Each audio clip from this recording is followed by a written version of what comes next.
விஜய் அவர்களுடைய முதல் மாநாடு அப்படின்றது வந்து ரொம்ப பிரம்மாண்டமா நல்லா நடந்துச்சு. நடக்கும். கூட்டங்கள் வந்து வந்திருந்தது. அதை விட இப்போ ரொம்ப பெருசா நடக்கும் அப்படிங்கிற மாதிரி சொல்லி நிச்சயமா நடக்கும். அன்னைக்கு வந்து ஒரு வெள்ளோட்டம் தான் விட்டாங்க பாஜக. இப்போ வந்து முழுக்க அவங்க பின்னணி தான் நடக்குது. அதனால பாஜக தன்னுடைய முழு செல்வாக்கையும் காட்டும். முழு செல்வாக்கையும் காட்டி இப்படி விஜய்க்கு இவ்வளவு மக்கள் ஆதரவு இருப்பதனால தான் திராவிட இயக்கங்கள் தோற்றத்துங்கிறதுக்கு அதை வந்து ஜஸ்டிஃபை பண்றதுக்கு அதை யூஸ் பண்ணும். புரியுதா?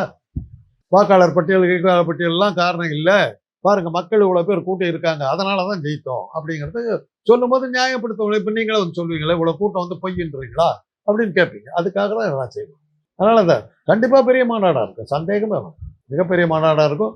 கொட்டை இடத்துல நீங்கெல்லாம் போடுவீங்க.